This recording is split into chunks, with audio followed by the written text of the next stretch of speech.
So, hey guys, I want to say a few words before we start with this video. I had a bit of trouble with the YouTube channel here lately because I always felt like, who cares about my opinion, what I'm saying, and who cares what I'm talking about in terms of courses.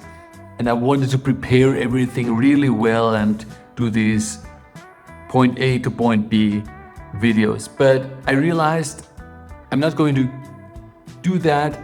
This is not fun for me. I want to show you more of the background of what does it take for me as a data engineer and as an educator to do coaching, to create all these courses, create this video. So I'm going to, in the future, bring you a little bit with me and show you the background of where I work, what am I doing.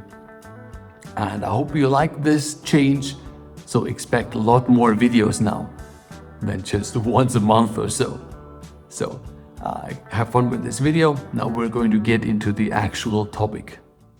So this topic today is all about semantic search, and I'm creating an AI engineering track right now for my academy, right? I've started this, and the goal for this AI engineering track is I want to start with embeddings, that you understand what are embeddings, how do they work, because we need them for the next part, semantic search, and we're launching that course part today. Next then comes RAG, retrieval augmented generation with an LLM. And then we're going to get into AI agents, MCP servers, and orchestration, and so on. Now, I think this is the right order to look at things. The embedding playground I had shared with you in the last video, and you can check that out for free. Just go on the website and on my Learn Data Engineering website, scroll down, and then you can play around with the playground. And now, as I said, now is the semantic search part. And what I have built, I want to show you. So let's get onto that computer. All right, here we are. All right, let's talk about this. So what I have built, and I was thinking of for the project as a theme, we're creating a data observability tool for log messages, right? To have one place where we have all these log messages and we can actually query them with natural language and not just with, okay, this attribute has this, like in a SQL manner. And for that, I've built this project in this way. First of all, what I have done is I've created a Python client, and that Python client writes into FastAPI, which where we basically host our API to get the data from the tools, right? From the agents that are sending us the data. Then we're doing two steps. We're doing a create embeddings step where we create our embeddings, our vectors, and then write this with the actual data into qdrant. And on the other side here, we have our Streamlit, which acts as a user interface, and that actually queries the data from qdrant, and we can play around with this. I also added a more traditional way with the qdrant writer, with the DuckDB writer and DuckDB, so we can write data in there, and you see this a bit from a perspective of, okay, that's the traditional way of doing it. Now, I packaged this all into Docker, so you can easily bring this up as a Docker Compose package, let's say. How does that look? So, and let me show you the goals actually of what is going on. The idea with this is when you are coming in, let me quickly refresh this. When you're coming in, you have your log inspector and you want to ask it a question. Like in the staging environment, the region router job started using the service region router. The log level was info, tags include Redshift, something like this.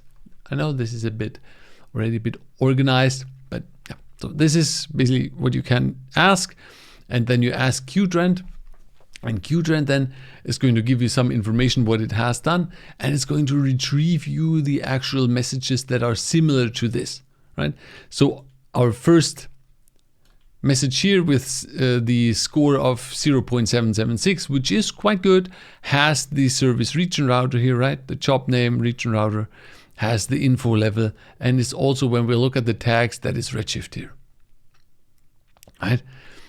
So this actually will retrieve you the data, and you can go in, you can say, okay, I only want to have stuff that is above 0.72, and then you will just get this one here. Or you can also go in and you can say, okay, let's look at the more traditional way. Let's look at the DuckDB data and let's search for DuckDB, and then you create, with the SQL message in the background, you create this kind of analytics where you say, okay, how many errors did we have for the different jobs, right? Log parser had 60 errors, payment API had 24, and so on.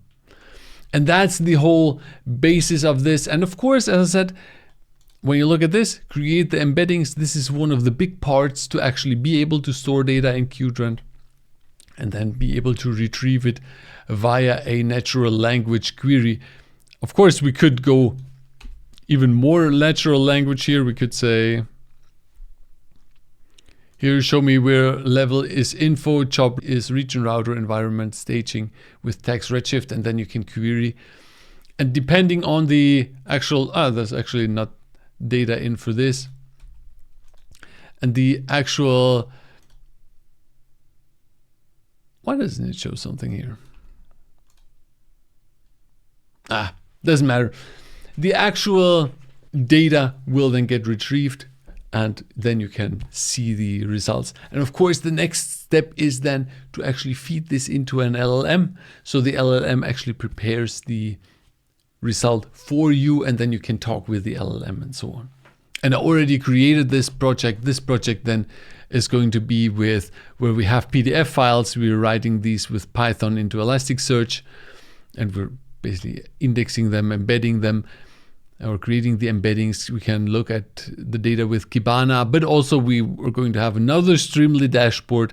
And in the background, we have Olama that has a Mistral LLM, and we then feed the retrieve documents from Elasticsearch through our query into Mistral.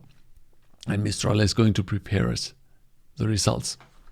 Yeah, I mean, these are always the same things. RAG always works the same way. Semantic search works the same way. And this basically builds, or the other way around, actually builds on top of each other. I think it's a really cool thing to do and to have. Yeah, so check it out. You can go here. You can go to learndataengineering.com, and then here's the new track, AI engineering. I always say it's all data engineering, right? And here you have it. Now we're here, hidden fundamentals of Gen AI, the embeddings. And then next will be qdrant here. That's what we released today.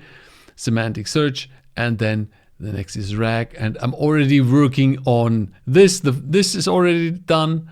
The first Slack agent. And then we have a Slack agent that retrieves data from qdrant. And that's already built. So right now I'm a bit behind with the actual recording. Yeah, as I said, I'm going to keep you up to date on this. I'm going to do more videos now where I bring you over and where I show you a bit of the background. Let me know questions around data engineering, around all these AI topics for engineers in the comments. Leave a like here and share this with a friend who needs it. And then see you tomorrow in the next video. Bye.